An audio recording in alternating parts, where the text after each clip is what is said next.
So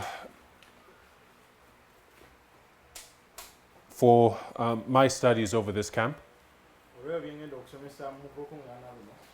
we'll be covering a number of topics. A range of topics, and we'll see how far we can get with them.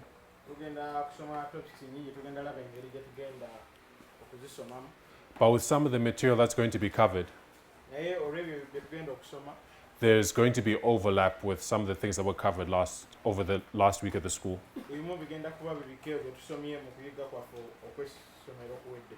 So those who are here for the last week of the school, I apologize for the repetition.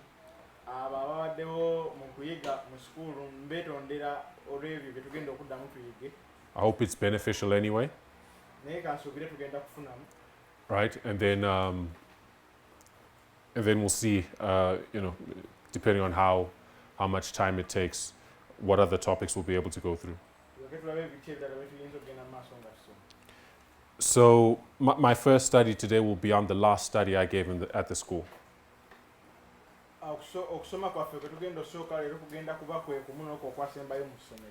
And this is the Battle of Raphia.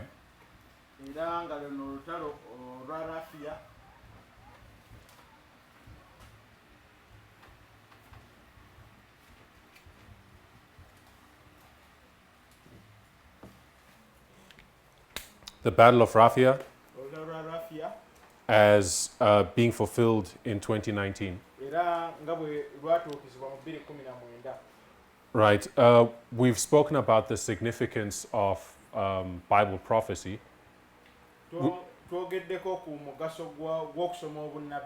Or rather, the significance of identifying the fulfillment of prophecy.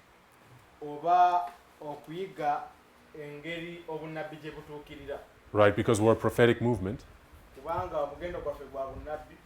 And the integrity of our movement sort of hinges on the fulfillment of those predictions that we make.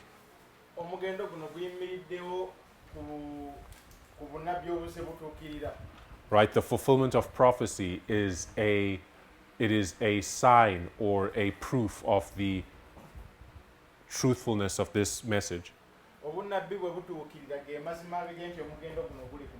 And the fact that this movement is on the right path. It's also significant by contrast.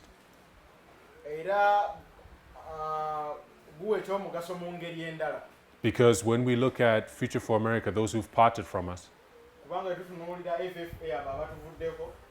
they claim to still accept this study upon which the Battle of Raphia is based.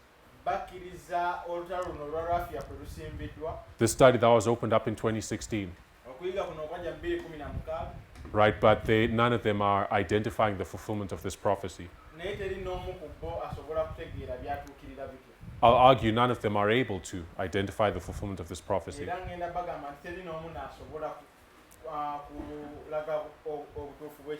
But this light has been opened up to us. This is significant because Raphia precedes the midnight cry. Raphia, this light opened up in 2016 before the midnight cry was opened up.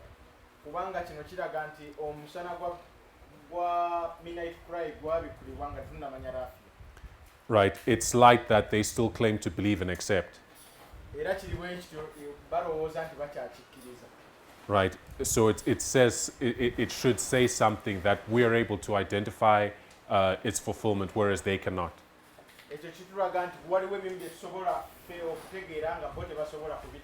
So the purpose of this study is, I'll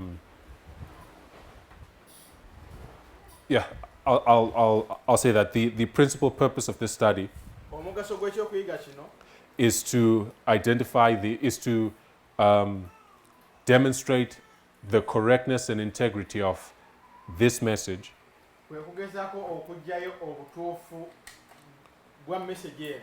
through the principal evidence that we have, which is the fulfillment of prophecy. Okay, so a range of predictions have been made about things that were going to take place in 2019.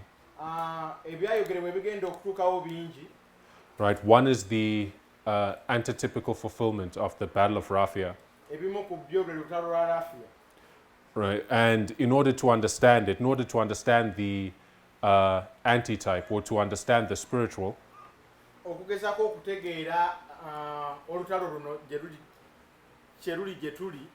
we must look at the type or the literal.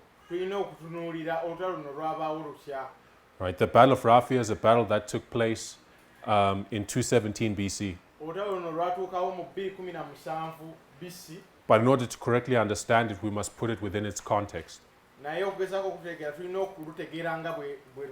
So we're going to lay out that history.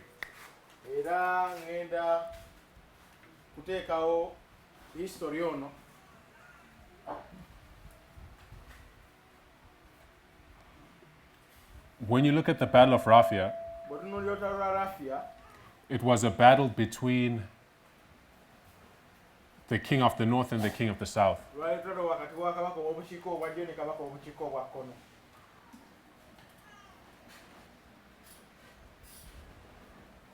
The king of the north represented by the Seleucid kingdom.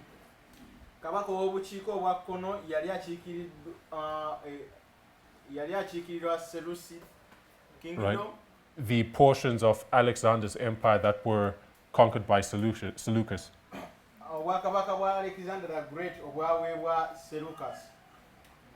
And the king of the south represents the Ptolemaic kingdom.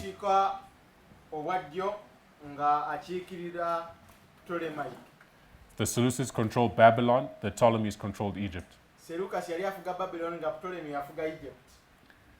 Right, and so they represent the king of the north and the king of the south.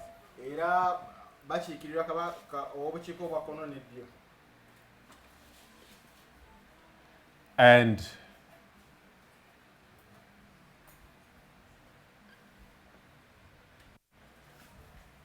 the battle of Raphia was part of a series of 6 wars fought between these two kings. Fought between the king of the north and the king of the south. A series of wars called the Syrian Wars.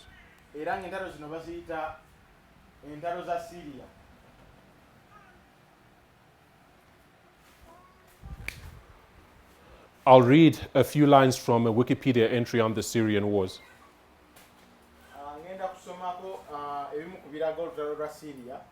We'll just highlight a few points because of the translation.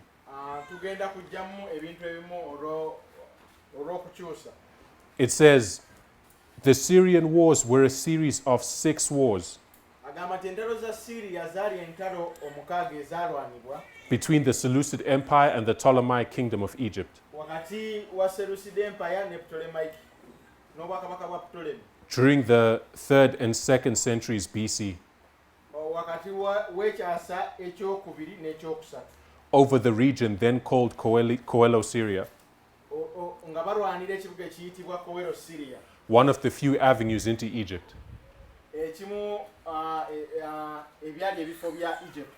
So you have these wars between these two divisions of the Greek Empire.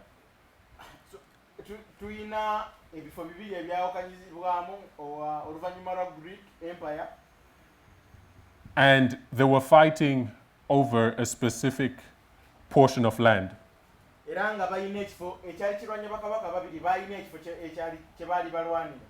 called Coelo, Syria. And this is the first important characteristic we should take note of as we examine the type.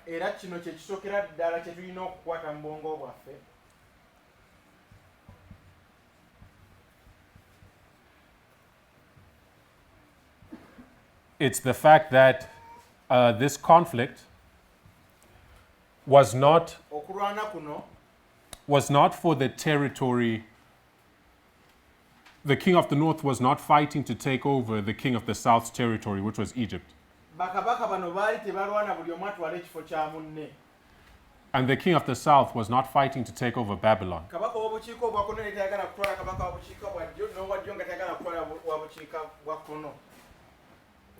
Right? That's not what they were fighting for. ekyo si kye kyali kibalwanya. They were fighting to take control of a third region. Ekyali kibalwanya kufuna kifo kyakusatu, kutwala kifo kyakusatu. Right? A sphere of influence. Ekifo buli omu kye yali ayagala okutwala. Sphere of influence. Buli omu yali ayagala kutwala kifo ekyo.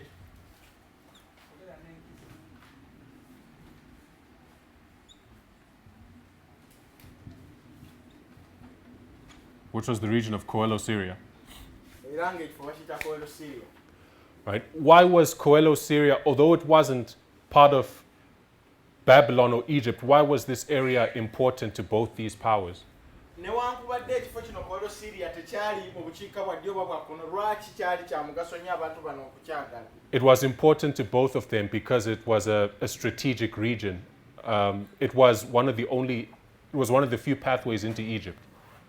Ensonga lwaki kyali kya mugaso kubanga lino lyalinga kkubo erigenda mu Egypt. And a trade route. Era nga bakolerawo nnyo ebyamaguzi.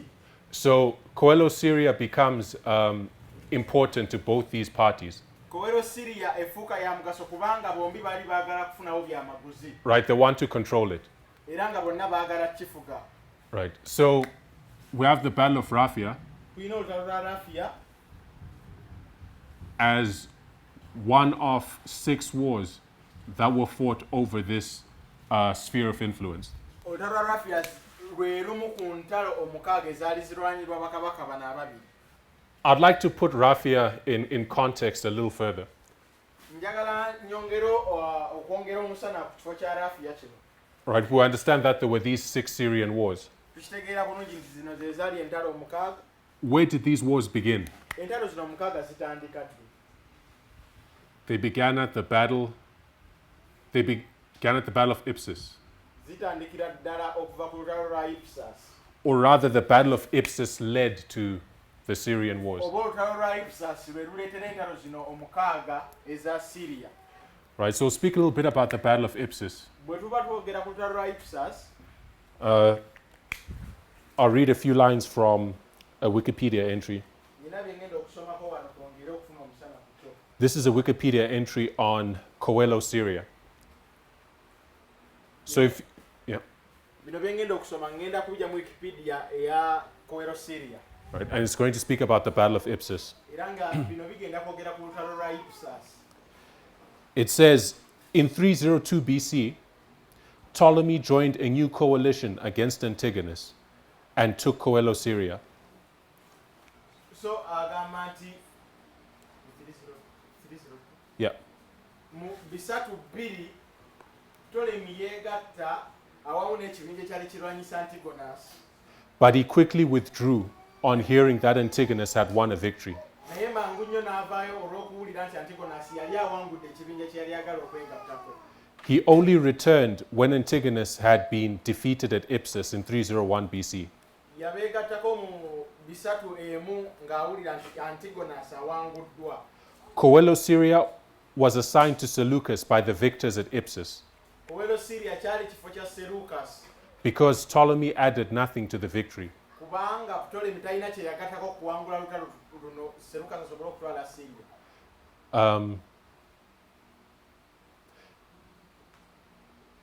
Ptolemy then, all right, though given Ptolemy's track record, he was unlikely. Okay. Okay, I'll just summarize the point that's being made in this paragraph. Kangezeeko okufunzafunzaako ku point ebadde eyogerwako wano. That leading up to the Battle of Ipsus, Ekireete okutuuka ku lutalo lwa Ipsus, you have what were called the Wars of the Diadochi. tulina wars tuyita wars za Diadochi. These were the wars of the successors of Alexander. Zino zaali ndala ezirwanibwa abo abaagala okukiikirira Alexander. All the generals that were fighting to take control of Alexander's kingdom. Bagenerozi bonna abaali balwana okusobola okufuga okukiikirira Alexander. And there are 4 wars of the Diadochi. Era tumanyi bulungi entalo zino ziri nnya. And these wars of the Diadochi end with the Battle of Ipsus. Era entalo zino ennya zikomekereza n'olutalo lwa Ipsus. Now, in these wars that had been taking place, entalo zino ezajjanga zibaawo eza Diadochi, one general rose to a position of prominence over all the others. omu ku bagenero yali afuuse ow'ekitalo And this was Antigonus. era nga bamuyita Antigonus. And Antigonus worked very closely with his son Demetrius. Era Antigonus yalina mutabani we nga bamuyita Demetrius. And then you have an alliance of generals. Era ku kino kwegattibwako abalala be baali balwanyisa bagenero Right? Who formed an alliance nabo abaakola akakuuno because individually they couldn't stand up to Antigonus. kubanga bo bokka baali tebasobola kulwanyisa Antigonus. And these are the four generals: Era nga bagenero bano be bagenero abana: Ptolemy, Ptolemy, Seleucus, Seleucus, Cassander, Cassander and Lysimachus. ne Lysimachus. So these four generals formed an alliance Bagenero bano abana baakola akakuuno to fight Antigonus. okusobola okulwanyisa genero yali afudde ow'amaanyi Antigonus. And these two sides met at the Battle of Ipsus in 301. Era zino sayidi ebbiri zaalwana olutalo lwa Ipsus mu 3-2. And in this battle, Mu lutalo luno or rather, I'll make the point first that as preparations were being made for this battle, nina kye njagala okugezaako bategeeza nti nga tebanalwana lutalo luno as these generals were gathering their forces for the fight, nga bagenero bano bagezaako kuŋŋaanya amagye gaabwe okulwana olutalo luno. Ptolemy, as he was making his way from Egypt, Ptolemy bwe yali agezaako naye okujja abeegatteko, he hears a report that these generals have fought and they were defeated. ne bamuwa lipooti enkyamu nti banne be yali agenze okwegattako baali bakubiddwa era nga bawanguddwa. But it was a false report, Naye lipooti yali nkyamu. right? So he returns to Egypt N'addayo mu Egypt and he doesn't join the fight. era teyalwana. When they finally meet in the battle, Bwe bamala okwesisinkana mu lutalo luno, Antigonus and Demetrius are defeated. Antigonus ne mutabani we Demetrius ne bawangulwa. And the generals won that battle. Era bano bagenero ne bawangula. Now, these generals who won, they divided Antigonus's territory among themselves. Bagenero bano abana abawangula beegabanyaamu. But because Ptolemy wasn't there, he didn't get anything. Naye olw'okuba Ptolemy teyaliiwo tebaamuwa kyakutwala. This important strategic region of Coelo, Syria, Ekifo kino ekya Kowero Syria it was given to Seleucus, kyaweebwa Seleucus. right? But Ptolemy, he went ahead and took the land. He went ahead and invaded it and took it. Bwe bamala okulwana olutalo Seleucus gwe bawa ekifo kino ekya Kowero Syria naye Ptolemy n'agenda n'akijjayo.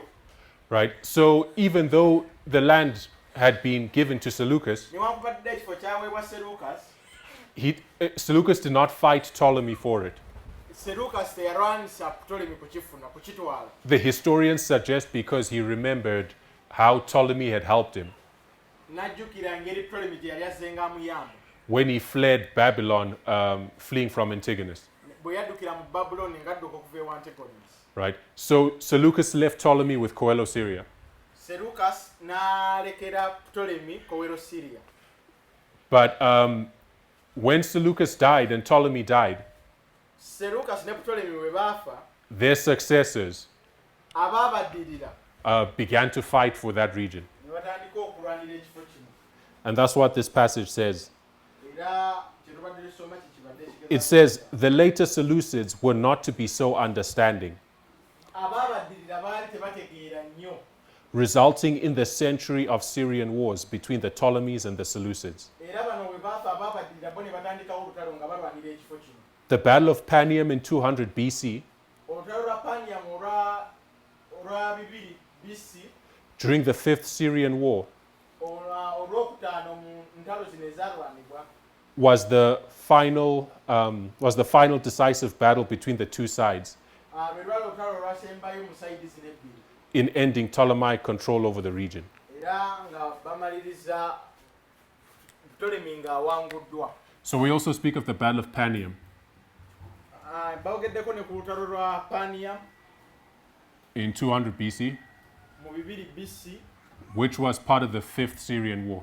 era nga lumu ku ntalo lwe lutalo olwokutaano ku ntalo omukaaga eza Syria ezaalwanira. Right, so we have Raphia and Panium as part of the Fourth and Fifth Syrian Wars. Tulina olutalo lwa Raphia ne Panium nga lwe lwokuna ne lwokutaano mu ntalo omukaaga. All these wars were fighting for a sphere of influence, a strategic region. Endalo zino zonna zaali zirwanibwa okutwalibwa bakabaka bano ab'emirundi ebiri. So, as we have laid out the type, we can begin to consider the antitype. Oluvannyuma lw'okutegeera kino tusobola okukikwata ne tukikomyawo mu kiseera kyaffe.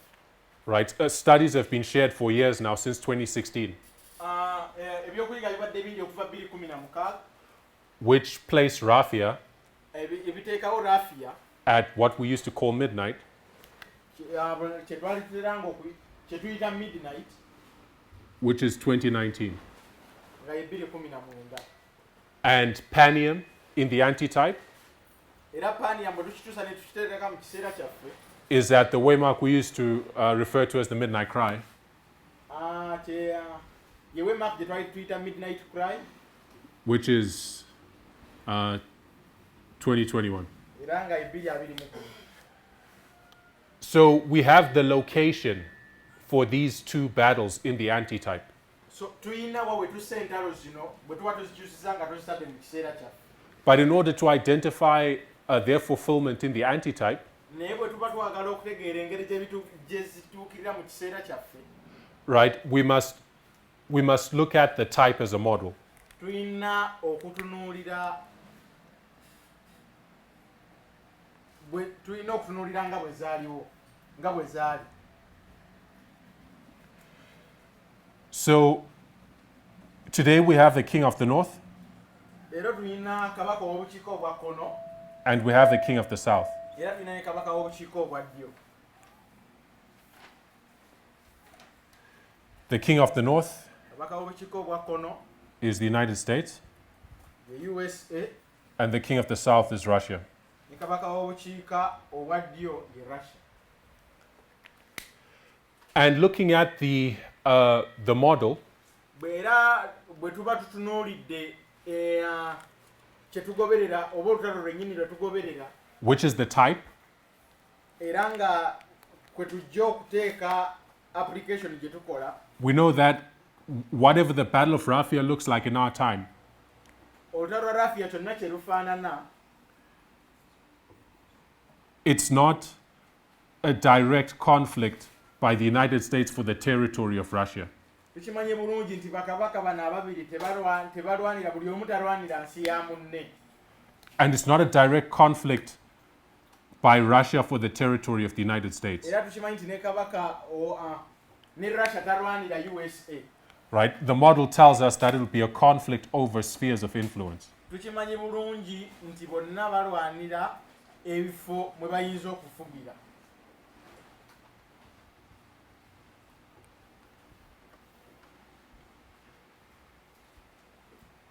It's a conflict over spheres of influence. Ebifo mwe bayinza okufugira.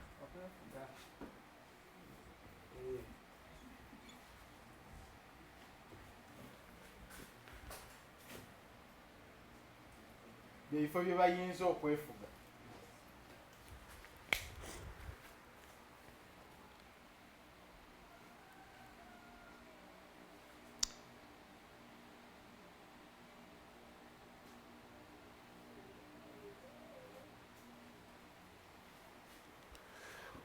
What does this conflict over spheres of influence look like? Bino ebifo bye bayinza okwefuga bifaanana bitya? Right? We can go to other lines that speak about 2019, Tuyinza okugenda ku layini endala eziraga 2019 and they inform us that this conflict is not a hot war. ne batulaga nti entalo zino si ntalo ezaalwanibwa ez'ebiso oba As was expected at the first time we understood the Battle of Raphia. nga bwe twali tusuubira ku ntandikwa. but that is characterized by information warfare. naye nga tusobola ozitegeera ne okulwanyisa ebigambo. So we have this line identifying spheres of influence. Layini eno eraga ebifo bye beefuga That is, it is a fight for spheres of influence. nti balwanira ebifo bye bayinza okwefuga. The fight is characterized by information warfare N'engeri gye balwana tebalwanyisa bisobola, balwanyisa bigambo. and by proxy wars. Era ne proxy wars tebalwanira mu bifo byabwe, balwanira mu bifo by'abalala. Right? Proxy wars are essentially they're hot wars Proxy wars ntalo where where the two warring parties are how should I explain it? Where you have two external parties entalo zino zirwanirwa abantu ba mirundi ebiri. supporting factions in a third country. Era nga balwanira ebifo by'okwefuga mu nsi endala. Right? So you can have a conflict over spheres of influence, Bw'oba olaba nga balwanira ebifo eby'okwefuga, and that can develop into a proxy war. ekyo kyekivaamu kitegeeza nti balwana proxy war kubanga tebalwanira mu nsi zaabwe. Right? So we have studies that have been put on the record that emphasize what this conflict between the king of the north and the king of the south look like. Tubadde n'ebyokuyiga ebyenjawulo ebiraga proxy wars ezize zibaawo wakati w'akabaga obukiiko obwa kono n'eddyo. Right? So do we see when we come to 2019, Bwe tutuuka mu 2019, Russia and the United States engaged in a conflict Russia ne United States beenyigira mu kulwana, a political conflict over spheres of influence? era nga beenyigira mu kulwana okw'ebyobufuzi. We can say yes, we do. Tutegeera ddala nti tukiraba bwe kiri mu 2019. And as we examine the developments that have taken place over the year, Era nga bwe tutunuulira ebiza ebibaawo mu mwaka gwonna, we can identify what spheres of influence were being fought over. tusobola okulaba spheres of ebifo bino ebyokwefuga bye baali baagala baabifuna batya. I think most prominently we have Syria, Ekimu ku bifo Syria, there's Turkey, mulimu Syria, mulimu Turkey, there's Ukraine, mulimu Ukraine,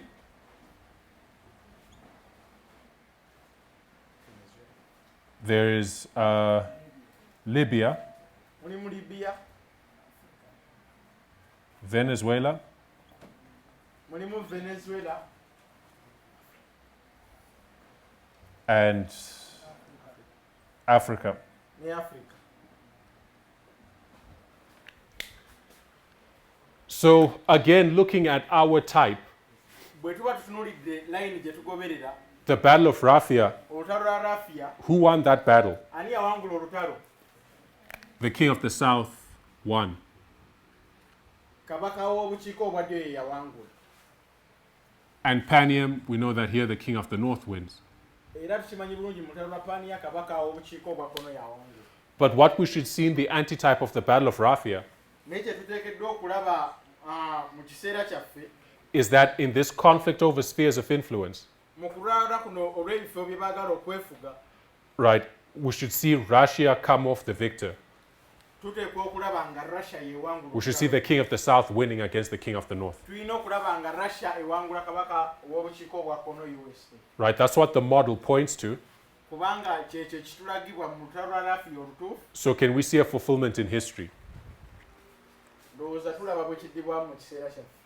Now, as we identify what the fulfillment in history looks like, Bwe tuba twagala okutegeera obunnabbi buno obutuukirira butya mu kiseera kyaffe, it's important to identify a dynamic that we see. kya mugaso nnyo okubaako n'ebintu ebyenjawulo bye tutegeera.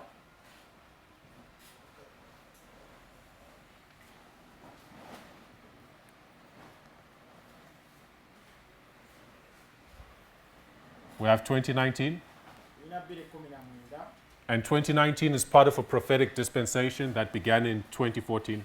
era tumanyi nti 2019 ekimu ku kitundu ekitandikira ddala kuva 2014. So we have this dispensation from 2014 to 2019. Tulina dispensation eno okuva 2014 paka 2019. And it's here in 2019 that we want to see that we want to see Russia winning in conflicts over spheres of influence. era nga mu 2019 mwe twagala okulaba Russia ng'ewangula ebifo byeyagala okwefuga. Right, in Syria, Okusookera ddala mu Syria, Turkey, Turkey, Ukraine, Ukraine,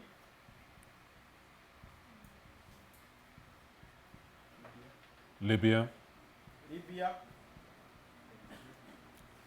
Venezuela,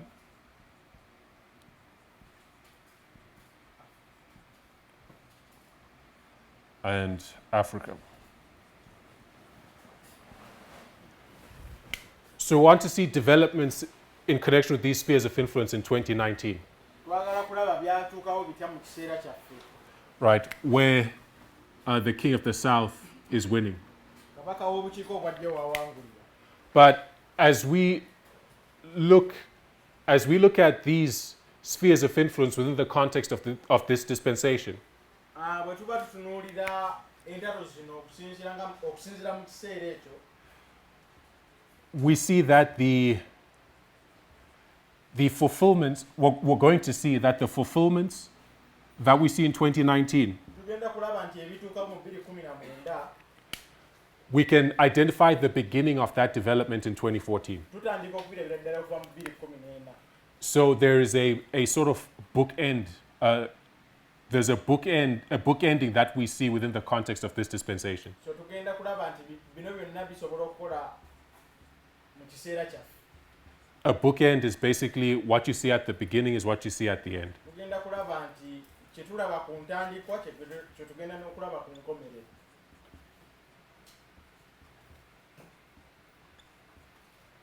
What you see at the beginning is similar to what you see at the end, if I may put it that way. Ky'olaba ku ntandikwa ky'olaba ne ku nkomerero.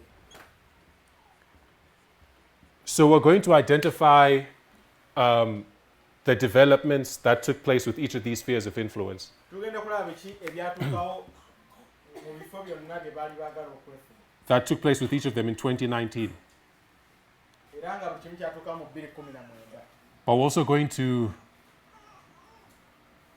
contextualize them, Era tugenda kubikyusa place them within the context of things that we see in 2014. tulabe engeri gye tubiraba okutandika mu 2014. Right. So with each of these, we should. Let's do this.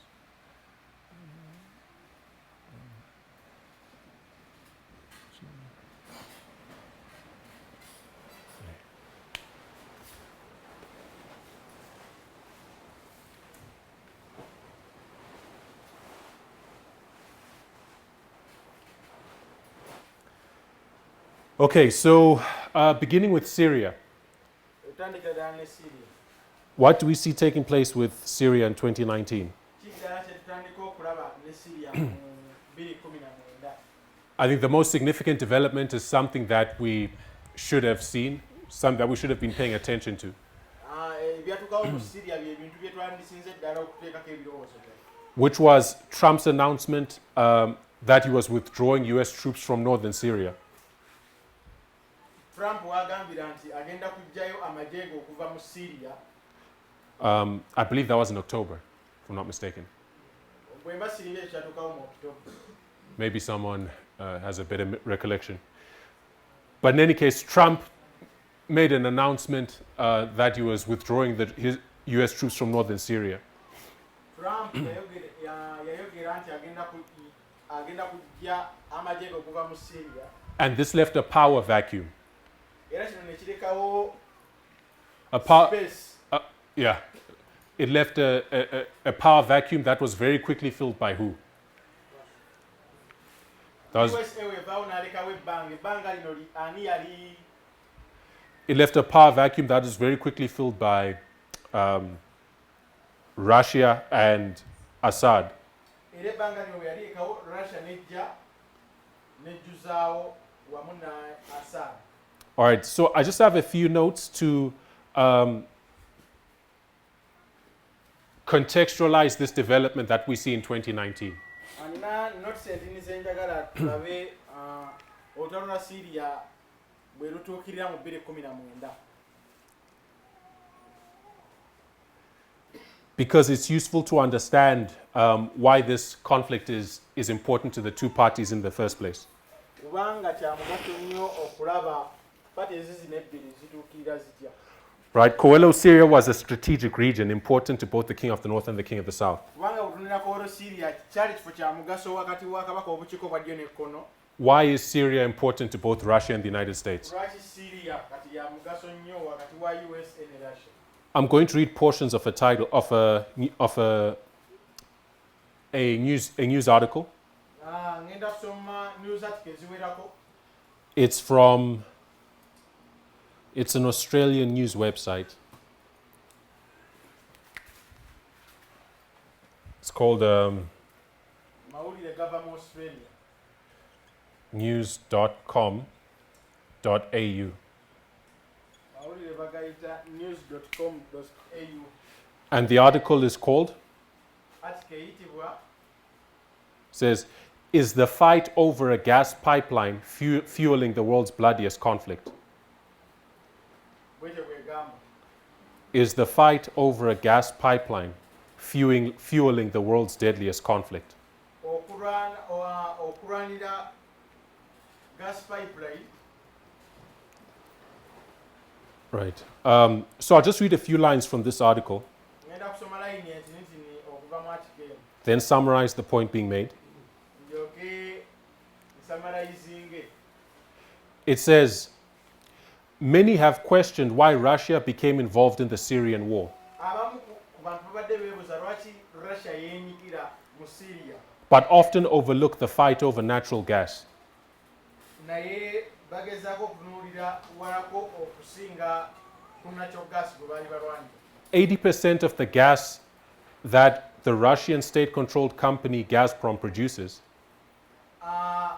Gaasi yenna 80 ku buli 100 Russia gwakozesa is sold to Europe. bamutunda mu Europe. So maintaining this crucial market is very important. Kati okusobola okuyimirizaawo akatale ka gaasi ono kya nsonga. But Europe doesn't like being reliant on Russia for fuel Naye Europe tayagala kuyimirirawo ku Russia. and has been trying to reduce its dependence. Era nga Europe egezezaako okukendeeza okwewula okuva eri Russia oba okufuna obuyambi okuva mu Russia. It's a move that is supported by the United States, as it would weaken Russian influence over Europe. Era nga USA akola ekintu kino asobole okukendeeza Europe okugezaako okufuna obuyambi okuva eri Russia. This has not gone down well with Russia. Kino This has not gone down well with Russia. Russia is not happy with this. Russia si musanyufu n'olwa USA kyegezaako okukolera Europe. Russia is not happy with this because it uses its power over gas as political leverage. Kubanga Russia akozesa gaasi ono okusobola okufuna influence okuva mu nsi endala. And has a history of cutting off supply to countries during conflicts. Era nga bwe bafuna ensi yonna bw'efuna obutakwatagana ne Russia kyekoleserako gaasi ono. All right, so you have a dynamic between Russia and Europe, So tulaba ensi zino ebbiri tulina Russia ne Europe where 80% of the natural gas consumed in Europe comes from Russia alone. era nga bw'otunuulira 80 ku buli 100 lwa gaasi akozesebwa mu Europe ava mu Russia. So this is a strong tool by which Russia can influence Europe. Eno nsonga nkulu nnyo Russia gye yeekozesa. Right? And Russia has been known to cut off, if you're not doing what it wants, it can cut you off. Era Russia bw'eba ekugabira ku gaasi ono n'otakola byeyagala ng'emusalako. Right? So the Europeans, they see their vulnerability in this situation. Ab'omu Europe ne balaba ensonga eno And they've been looking for ways to reduce their dependence on Russian gas. era bwe bakitunula ne batandika okunoonya engeri gye bayinza okukendeezaamu okwewula oba okufuna obuyambi okuva eri Russia. And America has been supportive of these efforts Era nga America ebadde ewa nnyo obuyambi okusobola okutuukiriza kino. because it sees that if Europe reduces its reliance on Russian gas, Kubanga alaba nti bw'akendeeza obuyambi Russia bw'ewa Europe, it weakens Russia's influence over Europe. ekendeeza omulimu gwa Russia gwe yandikoze mu Europe. So what are the proposals by which Europe has been seeking to reduce its reliance on Russian gas? Europe waliwo ebintu ebyenjawulo byekoze byanjawulo ki Europe byekoze okukendeeza okwewola oba okukendeeza obuyambi bwa Russia.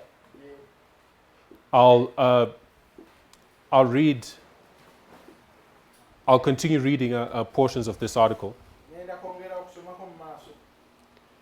And it says, before the Syrian civil war, Ng'olutalo lwa Syria terunnatuukawo, two competing pipelines put forward by Qatar and Iran waliwo pipeline bbiri ezaali zirwanyibwa wakati wa Qatar ne Iran aimed to transport gas to Europe through Syria. nga balwanira okutwala gas nga bamuyisa mu Syria nga okumutwala mu Europe. Qatar's plans were first put forward in 2009. Pulaani za Qatar okusobola okutwala gas ono okutuuka mu Europe zaasooka kubeerawo 2009 and involved building a pipeline from the Persian Gulf era ng'ezimu pulaani yateesa okuzimba pipeline etwala gas via Saudi Arabia, Jordan, Syria, and Turkey. okuyita mu Saudi Arabia, Jordan, Syria okutuuka mu Europe. It was hoped this pipeline would provide cheaper access to Europe. Kyategeezebwa nti pipeline eno yandigezezaako okutuusa gaasi ku muwendo ogwa wansi. But Syrian President Bashar al-Assad refused to give permission for the pipeline to go through his territory. Naye kabaka wa Syria al-Assad n'agaana pipeline eno okuyita mu Syria. Some believe Russia pressured him to reject the pipeline to safeguard its own business. Abamu balowooza nti waliwo ensi endala ezamuyambako okugaana okuyisaamu pipeline okuzituusa mu. All right, so if we just summarize what we've just read, Njagala kugezaako kusamarayizinga bye mbadde njogera. Europe is trying to reduce its reliance on Russian gas. Europe eyagala kugezaako kukendeeza buyambi Russia bwegibwa ku gas. You have two countries, Qatar and Iran. Tulina ensi bbiri, tulina Qatar ne Iran. Both these countries Ensi zino ebbiri are sitting on the world's largest reserves of natural gas. tezikyasinza okutuula ku percentage ennene ya gas ali nakyo. Right, but the challenge that they're facing Naye obuzibu bwe balina is the means by which this gas can be transported to its markets. y'engeri emu gye bayinza okutwala gas ono ku market atundibwe. Right now, Qatar transports gas via tankers. I think tankers. Is it those big trucks and the ships? So Qatar kye bakola essaawa zino kutunda gas ono nga bakozesa tanka. Right, which is very expensive. Ate nga kya bbeeyi nnyo. It means Qatar's gas is still more expensive than that of Russia. Ekitegeeza nti Qatar atunda gas waayo wa bbeeyi okusinziira ku Russia. A way that they can make their gas cheaper than that of Russia Engeri gye bayinza yokka okukola gaasi waabwe nga ali ku muwendo gwa wansi okusingako ku gwa Russia is rather than using tankers to build a pipeline. kujjawo ttanga batandika okukozesa pipe. So in 2009, Qatar put forward a proposal. Mu 2009 Qatar yateekawo ekiteeso. I have the maps here, but I'll just draw the route. I'll just lay out the route. Right, a pipeline that would go from Qatar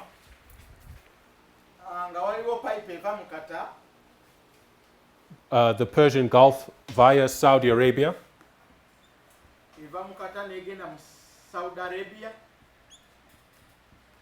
then to Jordan,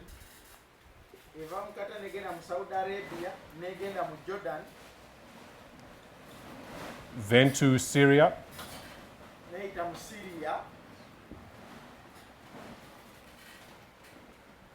then to Turkey, and then from Turkey it goes to Bulgaria. It reaches Europe via Bulgaria. So Qatar gives this proposal for a pipeline.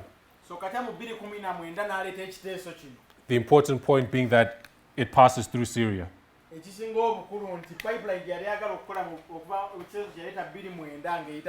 So all these countries have to agree. kitegeeza ensi zino zonna ziteekeddwa okukkiriza to allow this pipeline to pass through its territory. okukkiriza kati okusobola okuyisa pipeline yayo okuzituuka mu Europe. Another important point Ensonga endala enkulu is who is Qatar allied to? kata yeegatta n'ani? Qatar is a close ally of the United States. Tukimanyi bulungi kata wa mikwano nnyo ne USA. Right? Qatar is a close ally of the United States. So this proposal was favored by the United States Ekiteeso kino United States yakikkiriza because it would reduce Europe's reliance on Russia. kubanga USA ensonga lwaki yakikkiriza nti yali ekendeeza ku buyambi Russia bw'eteeka mu Europe. But we read in this article Naye twasomye mu article eno that Russia, nti Russia which is a close ally of Syria, ow'omukwano ennyo ne Syria influenced them to reject this proposal. n'agezaako okwogera nabo okugaana ekiteeso kata kye yali ereese. Right. Now, there was a counter proposal by Iran, Waliwo n'ekiteeso ekirala Iran kye yali ereese. and Iran is an ally of who? Ate nga ne Iran mukwano gwani? Mukwano Of gwani? Russia. Now, I'll just read about this really quickly. Naye ngenda okusoma omwaka. It says, in the meantime, Iran, which owns the other smaller share of the Persian Gulf gas field, Mu kaseera akati ni Iran eyali efuga Persian Gulf decided to launch its own rival plan for a $10 billion pipeline to Europe. naye yali erina pulaani yayo ey'okutwala gas ng'ekozesa pipeline mu Europe. This pipeline would travel via Iraq and Syria and then under the Mediterranean Sea. Pipeline eno yali eyita mu Iran, Travel under Iraq, Iraq,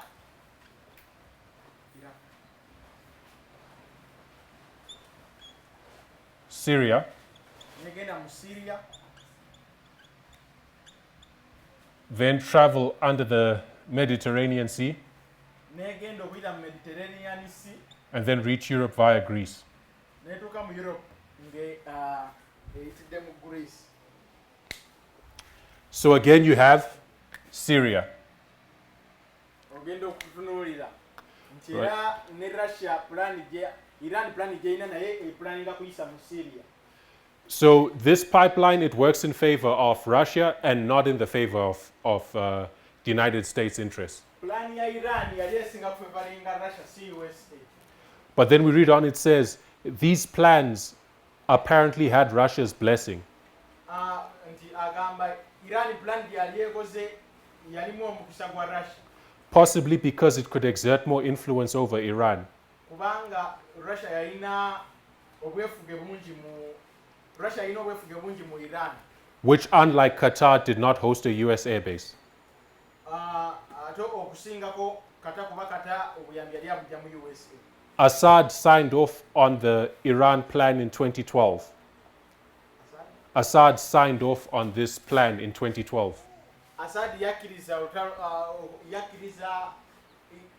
Iran okuyisa amafuta And- okuyisa omukka okutuuka mu Europe. And it was due to be completed in 2016.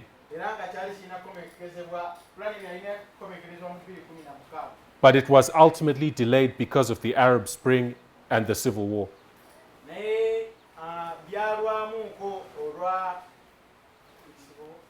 The Syrian civil war. Syrian civil war. So this is the key point. Yeno point gyenjagala tugyewa. It says many countries supporting or opposing the war against Assad have links to these pipeline plans. Ensi nnyingi ezaali zirina olutalo ne Assad ne zakkiriza mu kuteeseganya kuno. Right, so this becomes a war over Syria as a sphere of influence. Olutalo luno lujja byonna bikomekereza biri mu Syria ng'ekifo kye baagala okwefuga. Because both the two plans go through Syria. Kubanga ebintu pulaani zombi ebbiri gwera ziyise mu Syria. And whoever controls Syria is the one who's going to get their plan going forward. era omuntu yenna akontrolinga Syria yagenda ofuna plan y'okuyitamu. So you have all the parties in the conflict supporting their factions for ultimate control of Syria. Tutunuulira ensi zombi ebbiri nga zisupporting ensi ez'enjawulo mu lutalo lwa Syria. Right, so a major cause of this conflict is energy, the conflict over pipelines. Olutalo luno lwonna luva ku pipeline ezirina okuyita mu Syria. Again, another point that's worth making Point endala yeetaaga okwogerebwako wano. and this comes from another news article. I don't. Then eva It comes from a news article. mu news article It's called Russian Resolve: Why Syria Matters to Putin. eyitibwa Russian Resolve, Why Syria Matters to Putin. why Syria matters to Putin. Right. So Russian Resolve: Why Syria Matters to Putin. Russian Resolve, why Syrians matters to Putin. Okay. Sorry. It says the naval installation in the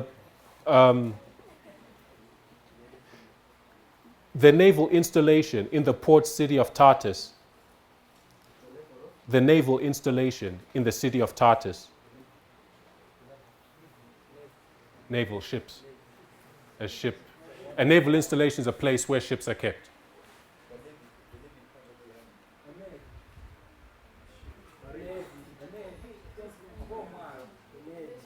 Oh, Okay, let me just summarize. Right, that basically there is a base in Syria waliwo omwalo mu Syria, oba waliwo ekifo mu Syria, which is owned by the Russians, era ng'omwalo guno Russia yeegufuga, and it provides Russia with its only access to the Mediterranean Sea. era nga guwa Russia omukisa okutuuka ku Mediterranean Sea. And this base Base eno is important for Russia keeps some of its military there.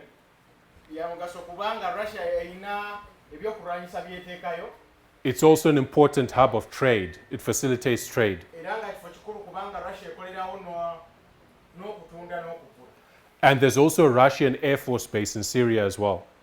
era nga waliwo ne base ya Russia. Right. So Russia is interested in Syria not only over the pipeline issue, but for these other considerations. Its bases are there. Russia tayagala Syria olwa pipeline, naye eyagala Syria kubanga erinayo base amagye geteekayo n'okutradinga n'ebirala.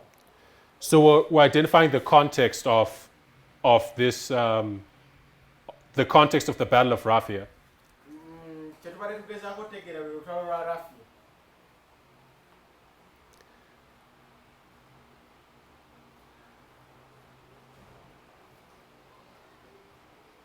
So what happens what do we see at the beginning?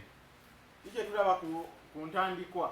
In 2011, Mu 2011 you have the uprisings under the Arab Spring. tulina entalo ezisookawo mu Arab. We see some dictators being overthrown in the Middle East Tulaba badictator nga babajjako and in North Africa, ne mu North Africa, in Tunisia and Egypt. Indonesia ne mu Egypt. Then the uprisings came to Syria, Ne kimala ne kituuka ne mu Syria. right? But Assad resisted, Naye ba Assad ne bagaana. and these uprisings degenerated into a civil war. Era Assad bw'agaana ne wabaawo olutalo olw'omunda mu Syria. The civil war is marked as beginning in earnest in 2014. Olutalo luno Beginning in 2014. lutandikibwa ddala okuva mu 2014. 2014 was the year the United States with the Western allies entered that conflict. Era mu 2014 USA n'emikwano emirala okuva mu West bwe beeyungira mu lutalo luno. Or maybe, I misstated that. It's not that the civil war began in 2014. 2014 is when the West entered. 2014 West oba USA lweyingira mu lutalo luno.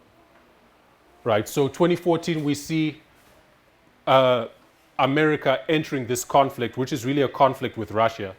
Olutalo lutandika 2011 naye mu 2014 USA lwe lwegattiramu.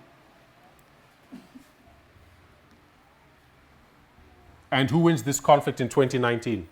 era ani awangula olutalo luno mu 2019. Russia wins because the United States withdrew. Russia n'awangula kubanga USA yajjayo amagye gaayo.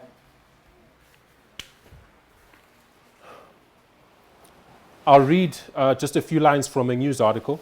Ngenda kusoma layini mbiri zino okuva mu news article emu. This one's from an article by NBC News. Eno article eva mu NBC News. NBC News.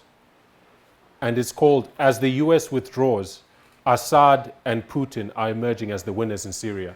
Era article eno bagiyita nti Russia ebeeva USA beevaayo Russia ne Assad ne bagenda mu Syria. As the US withdraws, Assad and Putin are emerging as the winners in Syria. USA bwevaayo Assad ne Russia Assad ne Putin ne bagenda mu Syria ne bawangula. All right, so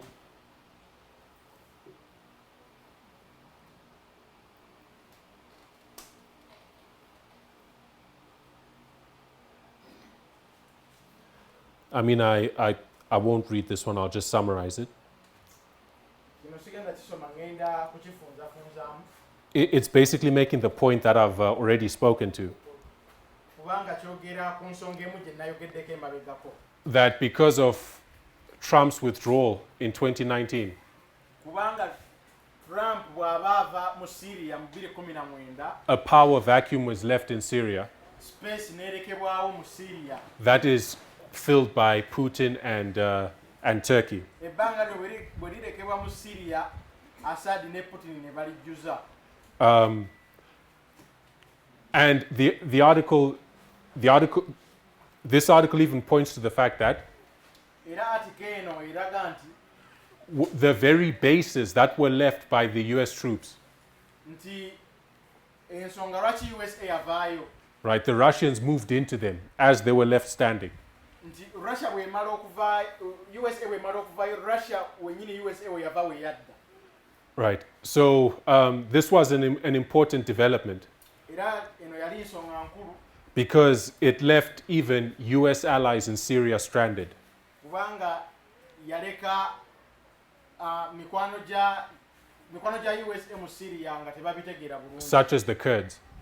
ng'okugeza abakaadi. And these allies ended up looking to Russia and to Assad for help. Era bano abasigala batunuulira Russia n'Assad nga obuyambi bwabwe. So we see here Russia gaining an important victory in this sphere of influence brought on by America's withdrawal. So tulaba bulungi nti Russia efuna obuwanguzi mu Syria mu 2019. Now, the next one is Turkey, which we mentioned. Eddako bagiyita Turkey nga bwe twagyogedde.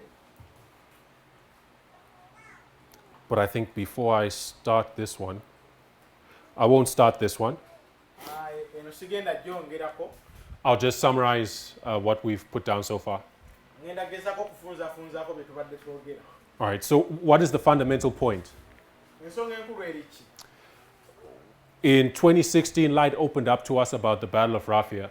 Mu 2016 omusana gwajja ogwa Raphia As part of a number of waymarks that we understood would take place before the Sunday law waymark. ng'emu ku wemmark ezali ziteekeddwa okubaawo nga tetunnatuuka ku Sunday law. With the opening up of time, we're able to locate Raphia in 2019. nga tukozesa obudde twasobola okwalocating oba okuteekawo 2019 nga wemmark. 2019 is now in the past. Era 2019 kati eri mu byafaayo. So the question is, can we see the fulfillment of Raphia within that year? Ensonga eri tetusobola okulaba Raphia ng'etuukirira. My contention is yes, we can. Kye ndowooza nti tetusobola. Right? We look at it as a conflict over spheres of influence. Tugitunuulira ng'olutalo nga balwanira ebifo eby'okwefuga. Just as just as the Battle of Raphia itself was over a sphere of influence. ng'era olutalo lwa Raphia bwe lwali mu bifo by'okwefuga. We identified the spheres of influence that Russia and the United States have been competing for, Ne tutunuulira ebifo Russia byezze erwanira, and we've begun the work of identifying what happened with them in 2019. era ne tutandika okulaba ebiki ebyatuukawo okutandika mu 2019. And we're doing this primarily for ourselves, Bino tubikola era tubikolera ffe to be able to demonstrate the integrity of our message okusobola okuyimirirawo ku lwa meseji yaffe oba obubaka bwaffe, by connecting predictions to fulfillments. ng'era nga tusobola okuconnectinga obunabbi bwe bwogererwa n'eddi bwe butuukirira. But this is also important Naye na kino kya nsonga as we compare our movement with Future for America. nga tugezaako comparinga omugendo gwaffe ne Future for America. If you use their terminology, the Alpha movement with the Omega movement, Bw'okozesa ekyogerebwa Alpha movement n'Omega movement esooka n'esembayo, it shouldn't be lost on us that, you know, we are able to do this. This light has been opened up to us and not to them. kitegerekwa bulungi nti omusana guno gubikuliddwa eri ffe wabula si bo. We have one more study, at least with me today, so we'll close with prayer. Father in heaven, we thank you for your word, and we thank you for the ground that we've been able to cover. We thank you also for the first day of this camp, this blessed convocation. We ask, Lord, that you may guide in the messages that are shared, and that you may guide us, that we may have hearts and minds open to receive the light that you have for us.